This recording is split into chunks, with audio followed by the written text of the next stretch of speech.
how do we tell the difference between observing ourselves in the sense you mean and merely thinking about ourselves? Thinking about ourselves and observing about ourselves.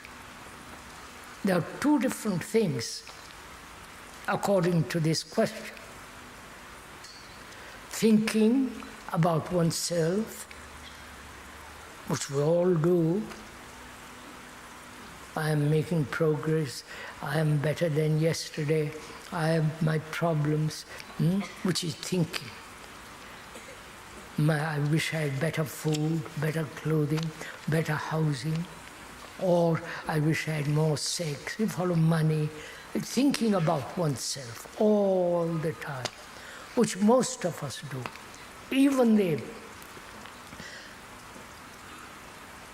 austere monk, he does think about himself, right? Only in the name of God. We know what it means to think about ourselves, right? It's really going round and round in a circle. Either expanding the self, the ego, or contracting the ego, right? I am the world, I am God, I must be more kindly, I must love, I must be more intelligent, I must meditate in order to achieve whatever they want to achieve. So we are all caught in that. And observing oneself is something entirely different, right? First of all, do we observe anything without the word? Do we observe the mountain and not call it mountain? You understand? Do we observe the evening light on the cloud with its most extraordinary color, beauty, and something immense? Can we look at those clouds and the mountain without a single using without a single word? Can we do that? That's why can we look at anything objectively, the trees, nature, the waters, the sky and the evening star, and the silence of a morning, this extraordinary world we live in, natural world, can we look at anything without a single word?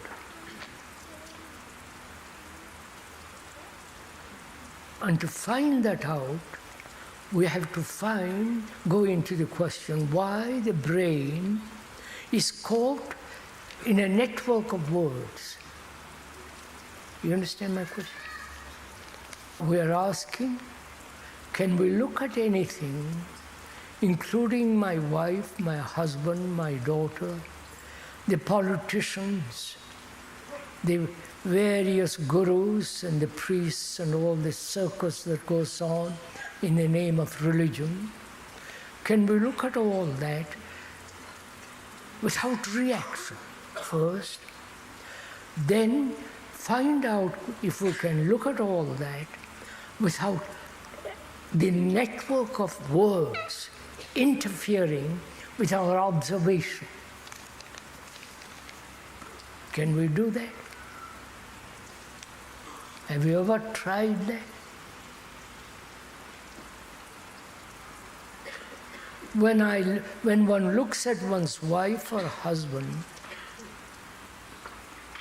can you look at her or him without all the images all the things that you have accumulated about her or him, just to look. Can you? So, one has to find out why the brain is so caught up in words.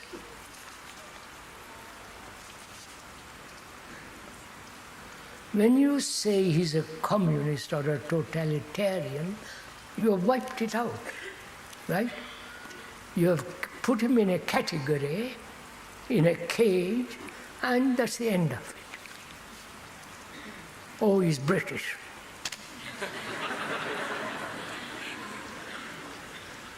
Or he's French, or he's an Indian, or he's this or that.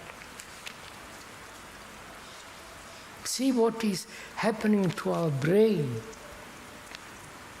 Linguistically, the brain has been caught with words, not the significance and the depth of the word, but just the word. This requires careful watching. Watching is to observe. There was a balloon going up this morning, you must have all seen it, and you watched it, going up and up and up very, very, very slowly.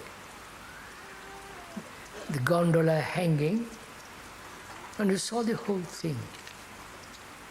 Then you must say, by Joe, I wish I were up there. Or you say to yourself, how dangerous. And so on. We never look at anything without words, without reaction. Look. Now you're all sitting there, and you're unfortunately seeing the speaker.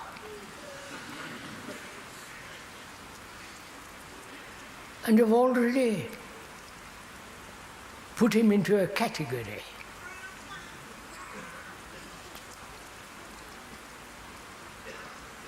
You already have an image about him.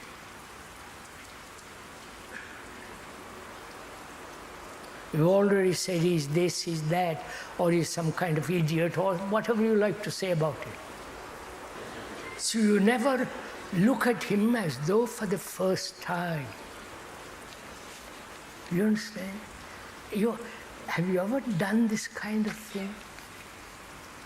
Not just for a minute or for an hour or a day, but the freshness of the mind, brain, you understand? Which is not caught in words and look at everything as though for the first time you're looking at the world.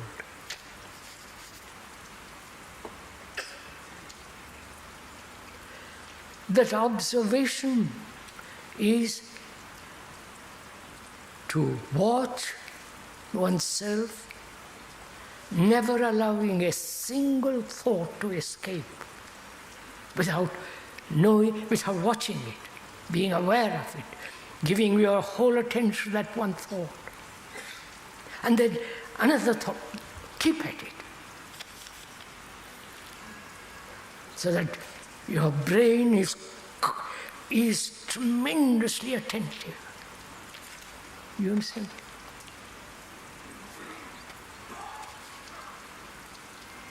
So that watching is not egocentric movement, whereas thinking about yourself is egotistic, self-centered activity.